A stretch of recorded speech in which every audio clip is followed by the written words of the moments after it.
After years on the road, Toomey parked the van and picked up the mic to bring you this podcast that features interviews with people from hardcore to hair metal. This is Talk To Me with your host, Joshua Toomey. What is up, everybody? Welcome into Talk To Me. This is episode 191, and this is an interview with Monte Pittman, John Dette, and Eli Santana, all playing for Monte Pittman. He was out on tour with Sebastian Bach. They rolled through town, and I got to sit down with the guys and have a nice long chat with all three of them. You guys know Monte Pittman from Prong, his solo stuff, and he also plays guitar for Madonna for like the last 20 years, so that's insane in and of itself. John Dette's played with Slayer, Testament, Anthrax, and then Eli Santana has played with Huntress, Holy Grail. He's also been in like TV and movies. He's all over the place, and it was fantastic to sit down with the three of those guys and talk it up. Interview with those guys. And before we get into all that, I just want to say, hopefully you guys had a very Merry Christmas, a very Happy New Year. And this is the first episode of 2019 for Talk To Me. I did not do a best of episode because I just spent time with my family over the last couple of weeks and had a good time. So I didn't want to get away from the family too much to sit down and edit a best of. You know what the best of 2018 was? Every single episode. So go back, check them out, and that'll be your best of 2018. Hopefully you guys enjoyed all of the episodes, and hopefully you guys enjoy what I am doing this year on Talk To Me. You guys know that the Talk To Me podcast is brought to you by Good Company with Bowling. Yes, our good friend Scott Bowling down in Atlanta, Georgia. Make sure you are checking out his show. Looks like he wrapped up another interview with Clint Lowry of Seven Dust. That should be out soon. And latest episodes with Eddie Trunk, Jose Mangan, members of Korn, Seven Dust, Stuck Mojo, Fozzy, and so much more. And then if you also heard him recently, he hosted Talk Is Jericho. So huge thank you to Scott Bowling of Good Company with Bowling for sponsoring the episodes and getting them out to you each and every week. Let him know that the Talk To Me podcast sent you when you head over to YouTube or scottgoodcompany.com to check out some of his well-done interviews. And also, if you want to support the podcast monetarily, make sure you are heading over to patreon.com/talktome, choosing a tier, supporting the show, and helping me get through another month of all of these podcast hosting bills. So please, help out the podcast any way you can. Rate, review, share, Patreon, and head over to Good Company with Bowling and let them know that the Talk To Me podcast sent you. There were a lot of great things that did happen on the podcast last year.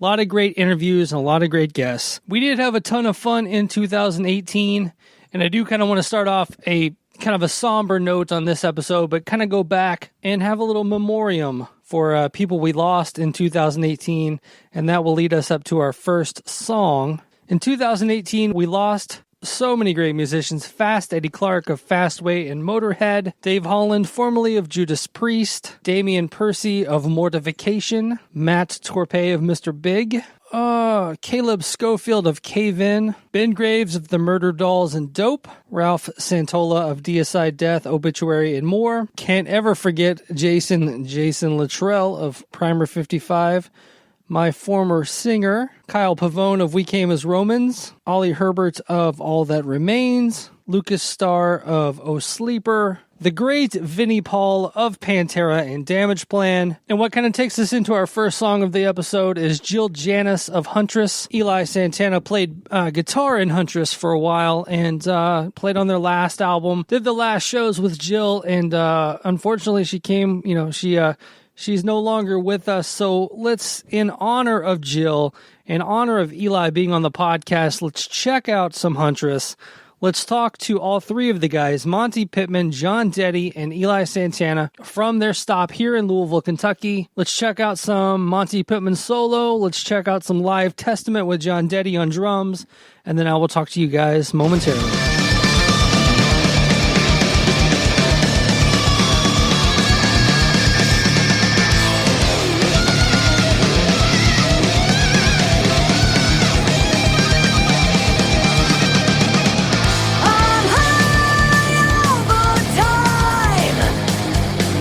Keep you off my fading mind.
right, guys, we're sitting here with Monte Pittman, John Dette, and our good friend Eli over here from on the bass.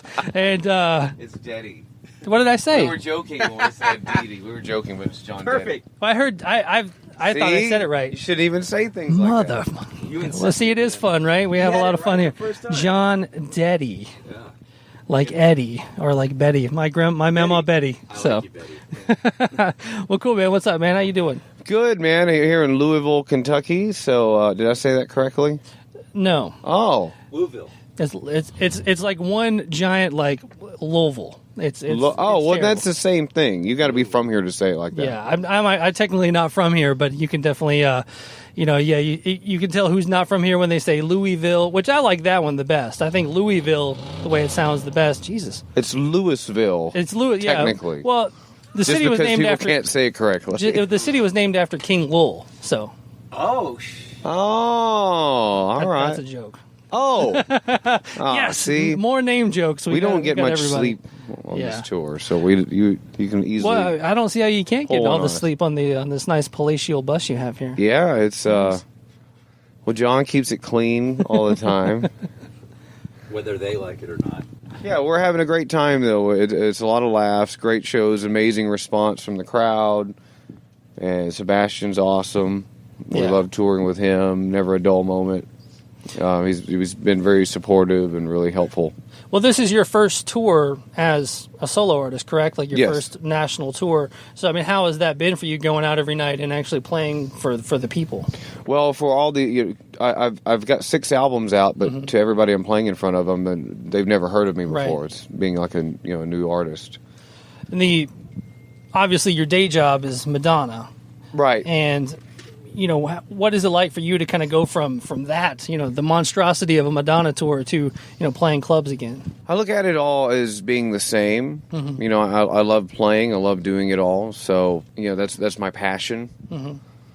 I love playing clubs. I love playing little small bars. I love playing the bigger size places that you play with Madonna. Yeah. So it's the way it's different is it kind of balances out. With Madonna, everybody's just there to see her. So you're basically invisible sometimes, or you could be. But for this, all the pressure is on me, singing, playing guitar, taking care of everybody. Very lucky to have an amazing band with me and great Absolutely. crew. The Madonna fans out there, do they have they come out to see you at all in this? Have anybody No. popped up? Nothing at all. Where are they at? No, I don't know. Where are they? Well, you never know. I mean, you might get a stray one here or there to come and see you. Maybe a huge Madonna fan. Yeah, one thing that's been weird is even a lot of people that I like everybody who's been at these shows are people that I don't know. Right. It's all just new fans Okay. from this, or it's Sebastian's crowd, it's Sebastian's fans, but then playing in front of them, and everybody has been just really really happy with what's happening. Well, taking the deep dive into your backstory, it's the musician's like American dream. You're like, I'm going to go to LA to make it, and you're in Prong within like a month. That doesn't happen. What do you think made that happen for you? Persistence, and just not giving up, not listening to anybody else, and when I first joined Prong, there was a lot of people saying, "Why would you want to play in that band? This, the '90s are over with, and nobody cares about metal anymore." That's what people always say over the years, and but just the learning experience I had with Prong, that alone, was like going to Prong school. It's something I just look back on. You don't really notice it. Everything's moving too fast when it actually happens, and you can't look back. I never look back. I just keep looking forward. Look at every situation like it's a new situation. I had heard you say that when you moved to LA, you had left a band behind back in Texas. How hard was that for you to leave? The dudes you kind of grew up playing with. It was very difficult to leave, and it was scary because it was just stepping out on a ledge, but. It felt like it was time also. So, did any of them want to go with you, or why didn't any of them go with you? They were all happy with whether they didn't want to.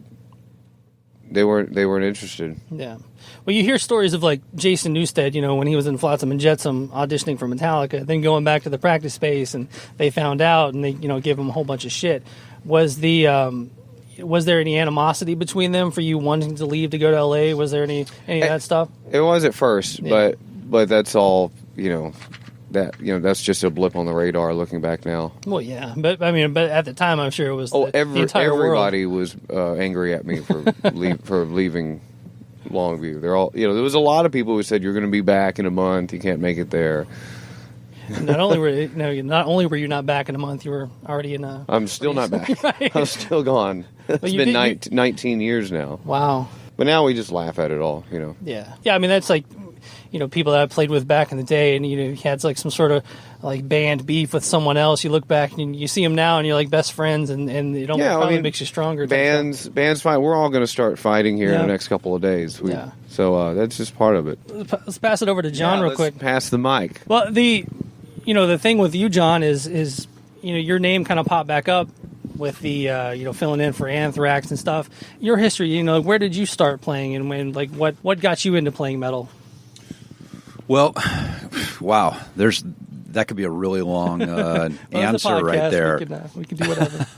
No, well, it's interesting because I started playing drums on my 14th birthday, and my parents were divorced. I asked for a drum set I knew I wanted to play drums, so I asked them both for a drum kit, and I figured I'd get at least one out of the deal, and I wound up getting a drum set from both of them. Nice. So, and then that same birthday, my brother, this was in 1984, my brother got me, he's like, you got to check out this new record that just came out. It's this band called Anthrax, and it had this picture of this fist coming out of this guy's mouth, fistful of metal. I'm like, wow, that looks kind of cool. And so the same day that I got these drum sets, I also got the Anthrax Fistful of Metal record and played it, obviously. And that was what immediately set me on my path for metal. So ever since then, I've been a metal guy. I've discovered that's all I want to play. I enjoy listening to other types of music, but as far as playing and performing music, I like that box, and I'm fine with that box, So, but those are the bands that I grew up with. I started with Anthrax. First song I ever played on drums was Metal Thrashing Mad, and then discovered Metallica shortly after that, and then Slayer shortly after that. And those three bands in particular were my staple for learning to play drums, because I predominantly self-taught myself for the first 5 years. So I would learn records, and those were the three bands that I would learn records from. So it's just kind of weird how things yeah, definitely weird how life works out. went the way they did for me. It's kind of a dream come true. So when you got the two drum kits, did you put them together to make one giant drum kit with two, double bass and Immediately. things like that? Immediately, I had a 5-piece sparkle red CB700 and it was a 3-piece jazz set. It was Ruther by Pearl. So one was sparkle red, one was sparkle blue. So I had them together, and so I immediately had a double bass set, and then I think I got some shelving paper later on, and I wrapped it all in like white shelving paper or something, so it all looked like one colored kit. Not a jelly bean. So, but yeah, no, I mean, it was, people will ask me about my feet and, how do you get your feet to go like that? And well, I started from day one with 2 feet, double bass. So I developed a lot of bad habits in those years too, that I had to go back and recorrect with hi-hat work and stuff like that. But yeah, it's from day one, I've started laying that foundation of metal drumming and, even more specifically, like the old school, like where you actually hit and not rely on technology and triggers and all that stuff. So, not that there's anything against that, but that's just not my style. I was actually, when I was kind of doing a little Google research on you today, one of the best quotes I saw online was, "Who the shit is John Teddy?" And it was funny because it's you popped up in the 90s, and then you kind of popped back up, many years later. So I mean, what were you kind of doing in between those years? Were you continuing to play? Were you raising a family, or what were you doing? So yeah, in the 90s, I joined Testament in 1994, and I replaced John Tempesta. And then did that I was with Testament for about a year, then went into Slayer, joined Slayer in late 95, which replacing Paul Bostaff at that time, and then was with Slayer for I think until early 97, and then went back into Testament again, and it wound up being, I joined those bands all as a full member back then. It's a little more difficult, because all we had were magazines. We didn't have the internet and all that when that was going on. So a lot of people think that either I was a fill-in guy or a temp guy, and they don't ask fill-in guys to do music videos and photo shoots and all that. So yeah, I mean, but I did that for a while, and I just I had some personal, family type stuff going on back home, and I just decided to, I was kind of burned out from the road, and it was a lot of touring. It was a great experience with the touring and whatnot. But I decided to take some time off and just chill out, and so I stepped away from the industry for maybe 12 years. Wow. And then I was getting that bug again, and decided to put my toe back in the water, so to speak, and then it just kind of led to some small projects, and then ultimately larger projects, and then Anthrax called, and I want to say it was 2012, and and I've been working for Charlie now ever since then, and I'll be heading out with them again next month, doing some dates in Europe on the Slayer run, it's just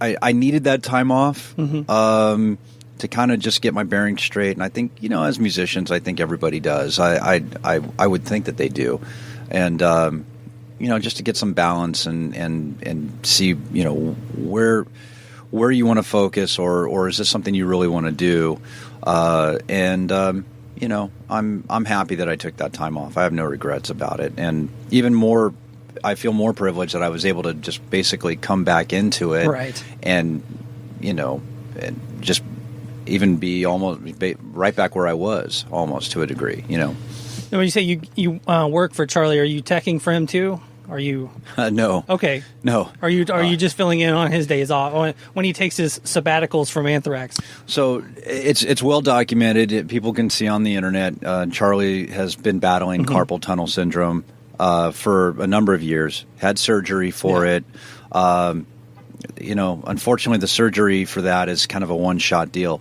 So either it's going to work or it's not. And he got the surgery, but his hand still does bother him, so he has to kind of pace himself and on the amount of touring that he can do, because otherwise he can really damage that. So the way it's worked with us is generally he'll do half a tour, then I'll come in and do the other half, or I'll start the tour and then he'll finish out. It just really depends on the scheduling and what the tour is going to be. I was proud of him though on this last Slayer summer run that they all did. He only missed 4 shows, right? And so he had Gene Hoglan has filled in with Anthrax before, and he was out with Testament, so it was super easy for him to just step in and do those few shows. So proud of Charlie for trying to make that happen. But yeah, he's really got to watch it with the hand, and hopefully people understand that. And when I'm out there filling in, I'm giving it 110% every night, and hopefully the people that are there to see the shows and see me perform with Anthrax, hopefully they're not leaving disappointed. Everybody seems to be enjoying it. So. Yeah, Gene Hoglan's actually been on this show, I think 3 times. He's a show favorite, and the one thing with Gene, I think I talked to him about coming into a situation like Anthrax and trying to, where you may be learning from the record, but you guys know as musicians, sometimes the live version is a little bit different. We might do the bridge 8 times instead of 4, or things like that. I mean, are you well aware of all that stuff and like trying to? Well. The one thing I've learned with Anthrax is that you'll never get 2 more bridges in a verse. You'll get 2 less. Right. You know what I'm saying there. Yeah. You don't want to be continue playing the solos going 8 bars. No, it's going to go a little less now. I mean, there's things that they've worked out for a live situation, and being a fan of the band for as I said, I mean, from day one playing drums, all of their staple songs, especially with Joey singing, those first 4 or 5 albums are just burned into my brain, which it's really cool for me, because if they call out a song that they want to play, I it's just some simple brushing up on, because it's so burned in my head from playing those songs. It's the same with Slayer. God, it'd be the same like with Metallica even, I mean, I could, the first 5 albums, I could pull a song out like pretty much and probably get a good solid first pass on it. But it really is down to a finely greased machine with them. We don't even rehearse. I just show up to the first gig and we just jump on stage. Oof. And it was I guess it's a compliment, really. I mean, they had never really met me before, and I just showed up to the first show, and we didn't even, we jammed a little for sound check, but there was no, day or 2 in a rehearsal room anywhere. It was just get on stage and go. Right. So it was a little nerve wracking that first show, but it all works out. It's funny that whole Slayer Testament. Paul Bostoff, Dave Lombardo, yourself, even Gene Hoglan being in that mix too. Like there's kind of that round and round, like musical chairs of drummers that they had. Like all those Bay Area bands seem to just switch out drummers all their entire careers. Well, everybody knows everybody. That saying, and it's certainly true in the metal community. I think in the metal community, it's really a close knit group of people, and so. Yeah, I mean, you're going to have people that they know they know that person's skills and talent, and also them as on a personality level as well. So I think there's a comfortability with that, knowing like, hey, he's available and we know who he is, as opposed to bringing in somebody that might be really, really good, but we don't, how's that person going to be on tour? Because it's not just about playing music, right? It's about I mean, we're sitting on a bus, and Monte will tell you about me cleaning up the bus, and everybody's got to clean up their trash. Gotta start handing out checklists before you can get off in the morning. On the floor. Right. You're just a bunch of dudes on a bus. It happens. Anything out, or John will come and move it. Well, let's not get carried away now, buddy. Let's get to know Eli a little bit. Yeah. Pass the mic here. Yeah. What's going on? What's up, man? So, what was the list of bands that they listed off that you're from earlier? I play in this band called Holy Grail from L.A., Pasadena. Nice. Then I played in another band, or I guess I did play in Huntress. Condolences. Thank you. From also Pasadena. And so it's kind of the same thing you were talking about earlier, where it was, they needed a drummer and another guitar player, and they just called me right up, and it wasn't like a vetting process. It was just like, here's the songs, you want to play this tour?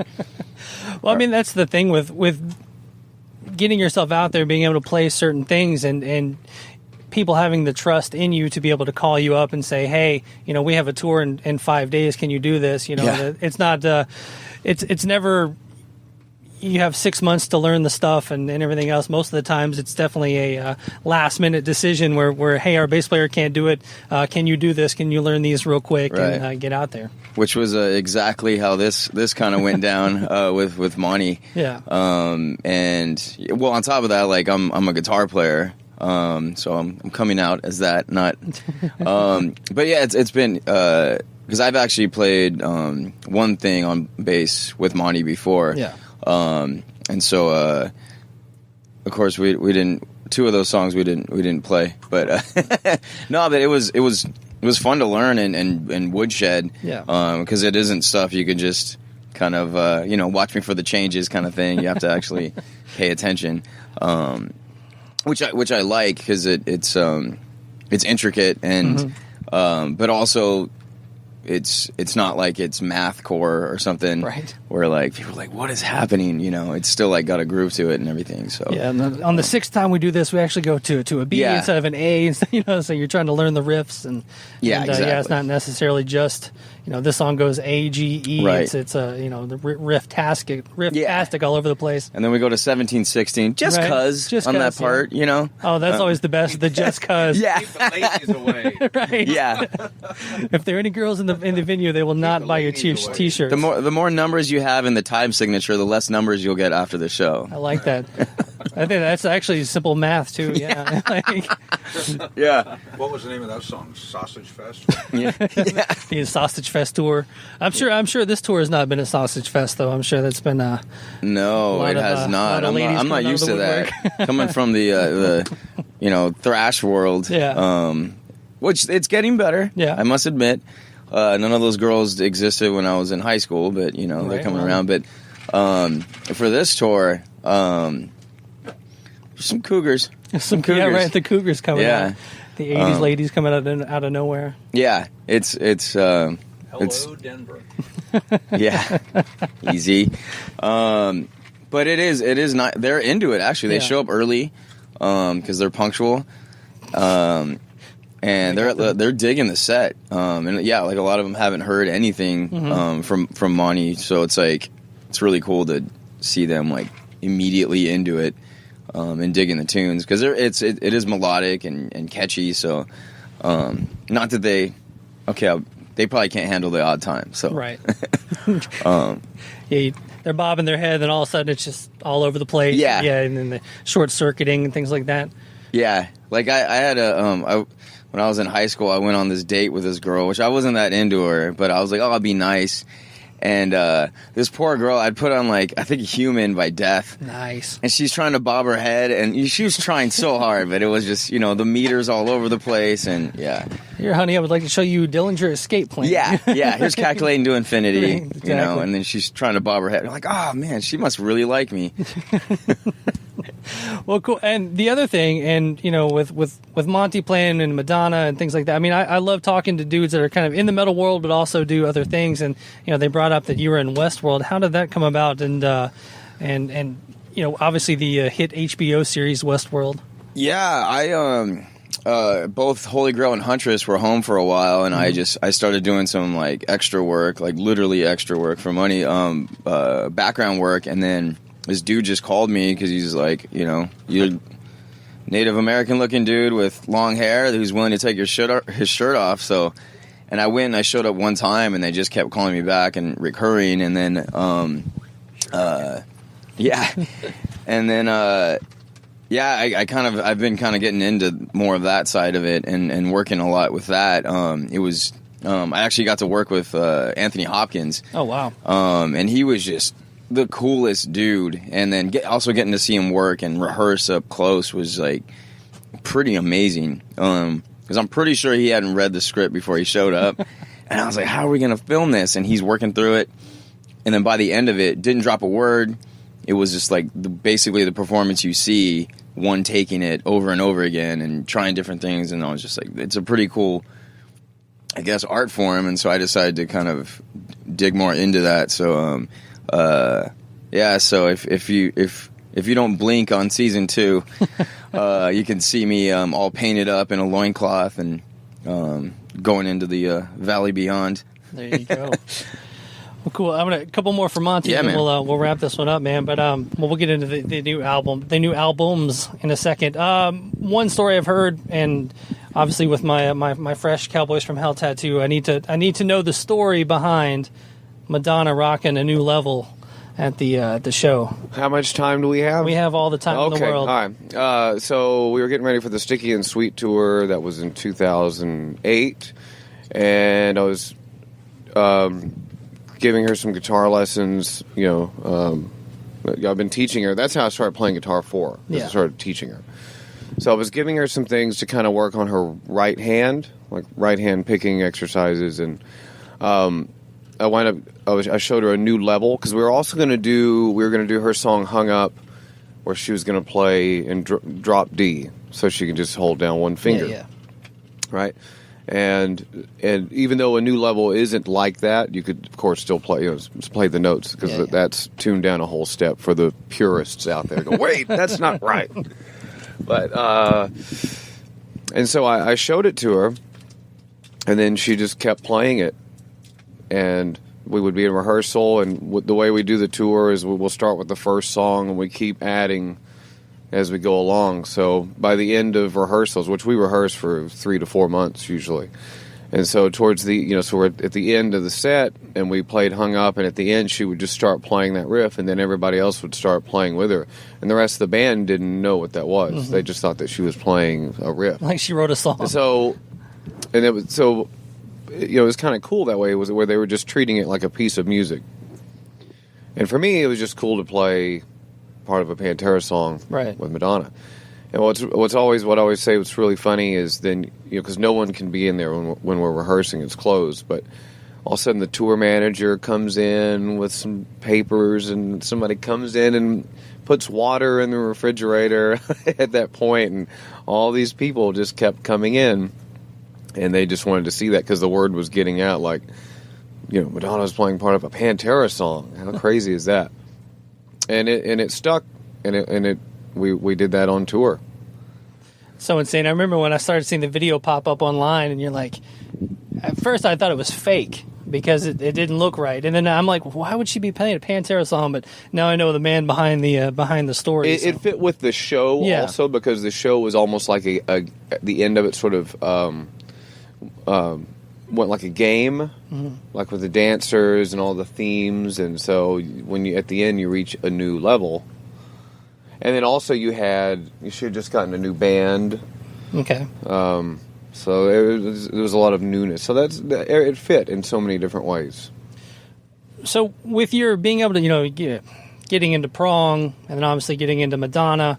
You go to LA. Do you go to LA to join a band? Was that your thing? Was start a band, or was it to truly just be like a working musician? A working musician, to do whatever I could do. Either I would join a band, start a band, which is pretty much what I wanted to do, or pave the way where I could talk my band into moving out. Right. I mean, people still talk about that band to this day. We were just there playing in Dallas, and people are always like, "Oh, I'll play some My Remain songs," and is My Remain's going to get up and play? People would still talk about it. Yeah. So, I mean, it would have been amazing if somebody like Brian Slagle could have heard us then. We just didn't have any sort of means of getting our music out there. People in that area didn't, it's a big country music kind of area. So, and we were really heavy. But then we also did kind of like funk kind of stuff, which was, I don't think that's so uncommon in the 90s. You had a lot of, kind of like anything Faith No More went. or something. I mean, that's an example. We weren't really like anything else. Right. Some people would say we're like Pantera, and then some people would say we're like Rage Against the Machine, and some people would say we're like Fishbone. Mm-hmm. So we had all those sort of things. So you could open for these different bands. Like we opened for Machine Head, we opened for Corrosion of Conformity, we opened for Crowbar, we opened for Acid Bath, which was a lot of fun. We played their last shows with them. And but then we'd also play with like the Cottonmouth Kings. And, you know, some things like that. Yeah. It's funny. I think I have almost the same exact band in the 90s, you know, to where, you know, we were in Nashville. That's where I'm from. You know, every big band that came through, they were like, hey, you want to open for them? So at one point, we had opened for Limp Bizkit, and we opened for, like, the reformed Misfits, you know? So it was... Right. It was you would have these just insane shows like that. Yeah, I guess that was a more common thing than what you realize. You know, because I grew up in a small town, or it used to be a small town. And so I to answer the question, I wanted to just work as a musician. So I moved to L.A. I worked at the Guitar Center in Hollywood because I figured I would meet the most musicians there. Right. And I worked with a girl who she worked in drums, and her boyfriend was Ivan DePrume, who played in White Zombie. Oh, right, yeah. Ivan was jamming with Tommy Victor from Prong, and so Ivan introduced me and Tommy together. And Prong was my favorite band. Yeah. Actually, one of my first shows I ever saw was Prong Pantera 94. So, yeah, it was one of my... I think that was my second show I ever saw. So, yeah, Prong is great. Love them. Was that with Sepultura? Or was that when... Well, Max had just, I think, hurt himself or something, and so it was just Prong and Pantera. Because Pantera opened for Prong. Prong had just put out Beg to Differ, and so Pantera were opening with... maybe it was like I don't know, but I think it was probably right. I mean, it must have been right when Cowboys from Hell was going to come out, or something like that. And Tommy Victor's told me stories about playing at Joe's Garage in Fort Worth, like pre Beg to Differ, when they just had like Primitive Origins and Force Fed out, and this little skinny kid with all his hair like front row, like banging his head, and that was Dimebag. He used to always come to all the shows. Yeah, I love all those old Dimebag stories. Yeah, me too. They were the hometown heroes where I grew up. Well, that's what I say. Yeah, you're not I would too hear far from about them when I was a little kid from my cousins who were older, and you know, when they had like Project in the Jungle and I Am the Night, like that era, like Metal Magic, the local band at school. Yeah, right. Man, that's too much. Fun fact, you know, also weird. I found out that my older cousin went to school with Elliott Smith. Okay. Do you know who Elliott Smith? I know the name. Well, he was an amazing acoustic guy, but he lived in Dallas for a while. Okay. He was in Duncanville. Nice. And fun fact for those Elliott Smith fans out there. And Post Malone is from Dallas, too. Well, there you go. Do you know about him? Yeah, I mean, how do you not? But well, I mean, but do you know he's a big metalhead? Yeah, I've seen him. You know, he like rocks like Crowbar shirts, and he. Yeah, he tried out for. So he tried. The story is what I heard was he tried out for Crown the Empire. Okay. And he broke a string in his audition, and so he didn't get the gig. So he started getting into rap. That's so funny. And then now he's the biggest thing since Nirvana. Yeah, he has like... Imagine, yeah, he was pre-Malone. Pre-Malone? Imagine Crown the Empire, like, man, we could have got that guy and had him rap. That's so funny, man. I wonder if they hit him up, like, hey, man, you ever need a drummer? You know, let me hit me up. It's funny, you know the guy Diplo? Yeah. I went to high school with him. He's done stuff with Madonna. Yeah, I went to high school with him, and we used to hang around. He had like a VW bus in high school, and me and him would drive around in it, and he'd be playing Sublime and you know, like early No Doubt and things like that. And then all of a sudden he left, and then we turn around and he's doing that stuff with MIA and writing songs for Justin Bieber now, and I guess working with Madonna. That's crazy. What he does live is absolutely phenomenal. I mean, it's not. I mean, he's there doing sounds, and he's got like 3 other DJs also doing the same thing, and he takes it and he mixes all of that together. Yeah. So he's like a conductor, and they're like the classical musicians. It's like the same kind of thing. Yeah, and I know a lot of those guys get a lot of grief for like playing a laptop or whatnot. But I mean, this is so, I couldn't even process. My brain couldn't even process how he was doing all that. and that's coming from you. That's a huge compliment. Just being able to basically chart out an entire Madonna album overnight, whatever that story was. Oh yeah, that's what happened. So Yeah. I started teaching her. I started teaching Guy Ritchie, and they were dating, and my roommate just happened to say. One night he goes, "Oh, I heard Madonna just put out a new album," and I looked at him, and this light bulb went off, and I looked at I live right by the Virgin Megastore, and it was like 8:45. I hauled ass to the Virgin Megastore. I bought the music album, and I came home and I learned the whole thing and I wrote it out. And the next morning, I had a lesson with Guy, and I showed him, and he's like, "How did you get this?" Like, like you did something wrong. well, yeah. I said, "What came out last night?" And I figured it out. He's like, "You already figured out this whole album?" I said, "Yeah." And then she had, written a song for him, and it was A minor G D, which is so perfect for a new student. And so I was like, "Hey, learn this song. You can play it for her."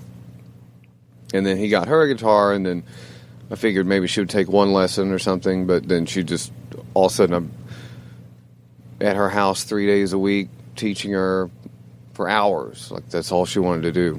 And then a month later, she was going on David Letterman. She asked me to come play with her, and I've been with her ever since. Yeah, I watched that performance where you're talking about you didn't put on any makeup, so you look like a ghost. Yeah, I know. They came in. They said, "You want some makeup?" I was like, "No, I'm not going to wear a bunch of makeup on TV." First time on TV, all my friends back They're in like, Texas "No, are gonna just make fun of me." powder and stuff like that." I'm like, "No, I'm not wearing any makeup." So I go out there, and there's so many lights. You can't see anything in front of you. Yeah. And it's freezing cold. I was a rabbit in the headlights. Well, I mean, that's crazy to go from, just teaching Guy and then teaching Madonna. And the next thing you know, she's calling you to do a Letterman. And then, obviously I listened to a ton of stuff about you today. And then, doing the stuff in Barcelona and just, and from there on out, the first show of the tour, just walking out in front of an arena full of people out of nowhere. I mean, that's the trajectory of your career just is insane. Yeah, that wasn't even walking out. Just we were under the stage and you rise up. like the same Kiss guy show or who something. did my lift was Gene Simmons' go. guy. So I'd always much, man. talk to him about Kiss stories. Yeah. And Gene even came to a show. Oh, wow. And he was like, he was asking about the lifts, and he was calculating the times, and he was a really smart guy. He's like, "Which lift is this? Is this the Pew Q37H?" Oh, and I think that goes up at 36, millis speeds or whatever. I don't know. Wow. Yeah, he's sitting there trying to think, all right, if we did this at the intro of God of Thunder, it would take till the second Right. part. No, that's how he thinks.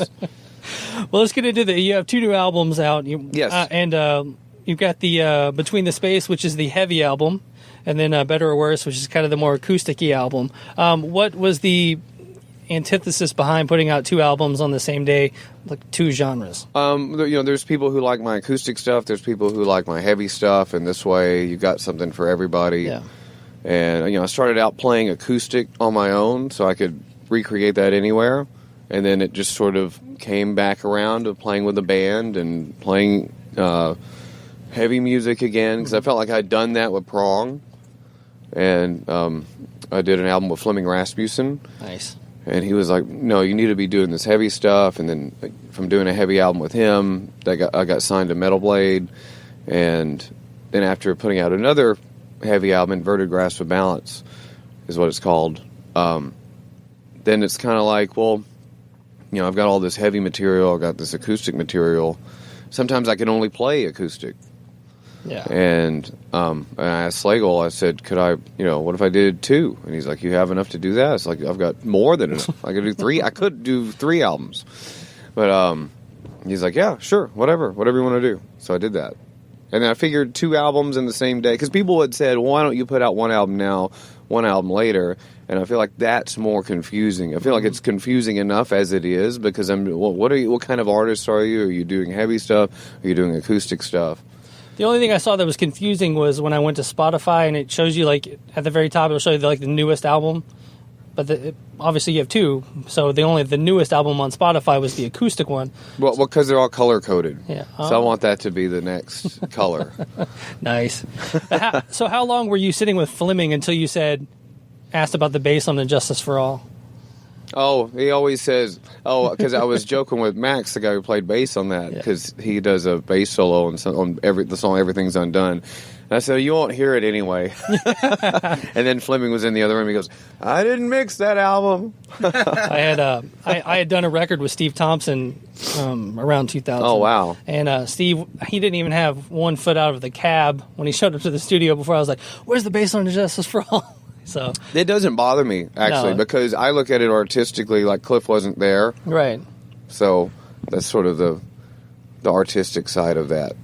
Yeah, and It doesn't bother me. It's funny. And I love always, the sound of the drums and the guitars. Oh, it's a great album. I love the way it sounds. But I was always taken aback watching like the one video, and you see Jason, and he's like doing all these like runs and scales and things like that, and you're like, I don't hear any of that, Jason. Like, I don't know what you're doing. I know, but I look at it like Cliff wasn't there, Yeah. so it's sort of representative of that. Right. Maybe I'm the only person that thinks of it that way. Well, I mean, I think they kind of said that too. I think they kind Really? of came out and said something Oh. along the lines of that was part of that, where they were kind of hazing Jason and they were messing with him, and Oh, of course. and so they were just kept. What was crazy though was the EP that came out before that, the Garage Days. One of my favorite things ever. Yeah, I love that. Metallica is the greatest cover band ever. But yeah, the Garage Days comes out. It's so bass heavy. It's just, like Crash Course Through Brain Surgery. Yeah, the guitars are actually really low Yeah. because that was one of my templates that I would listen to making Between the Space. Nice. I wanted Between the Space to sound like that. I wanted it to sound like Garage Days, or when Anthrax did Sabbath Bloody Sabbath, or when Pantera did The Badge. Mm-hmm. Yeah, I yeah. wanted it to sound like an album made in a garage. Very cool. Well, Monte, And one last thing about Yeah, doing yeah. the acoustic stuff and the heavy stuff, like opening for Sebastian, like this is such a perfect, like combination Mm-hmm. because he has heavy music and he does acoustic music. Yeah. He's a solo artist. He's got a killer band. But when I do, so we do, we'll do a song off each of the heavy, off each album, and then I'll do something acoustic. And it goes over so well. Like last night in Nashville, I felt like the acoustic track went over better than anything else, and it brings the crowd down. It kind of brings the dynamics down for us to just knock it out of the park at the end. Yeah, John does a drum solo. Eli does a bass solo. nice. Cliff Burton asks a bass solo. Well, that's a little much. Hang on. Yeah. Oh, I'm nice! a Cliff We're in 'em all Cliff's show. show. Excellent, excellent. Yeah, I'm all got the Pantera tattoo, got the Cliff thing. We can Are you talk- coming tonight? Yeah, yeah. Okay, yeah. cool. We're gonna go grab some food and then come back check out the show. All right. But yeah, once again, Monte, man, thanks for taking the time. Thank you, Eli over there, and John. Thanks for taking all the time tonight and, Yeah, man. and coming Thanks, on the show. Thanks for having us. Yeah, absolutely. And just real quick, what's the best way for people to follow you and find the latest albums? Well, you can always go to MontePittman.com, and you can find everything there. You can go to metalbladerecords.com/Monte Pittman. You can follow me at Monte Pittman anywhere. Yeah. Twitter, Instagram, Facebook. John is John Dette, It's not D-E. JONDETTE. Eli is Alien Satan. That's his other band. He's got his own solo band Okay. also, which he didn't tell you about. So I will. Thanks, buddy. But Eli Santana, John Dette, Monte Pittman, just look us all up. You'll find us. Hopefully, if we're hard to find, then we're not doing our jobs. Or you're not doing it you don't know Google. Yeah. Well, cool, guys. Thanks, man. Yeah, you could just Google us Right. and whatever. I'm sure but it'll it's all on pop Spotify, iTunes. You can get the physical CDs from Metal Blade or from my website. The physical CDs sound better. They really do. Cool, man. Thanks. Thanks.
This is Rob Flynn from Machine Head, and you're listening to Talk to Me. Make some noise for Granny.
All right, huge thank you to Monte Pittman and the guys for sitting down with me in Louisville, Kentucky at their show, opening for Sebastian Bach.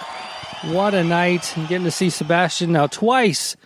Now, if I could only see him with Skid Row, I know, it's probably not going to happen, but I would love for it to happen. So once again, huge thank you to those guys. Thank you to each and every one of you that check out the show each and every week. Make sure you are spreading the word, telling a friend, letting everyone know about the Talk to Me podcast. And so for the Talk to Me podcast, I am Joshua Toomey, and I will talk to you guys next Thursday.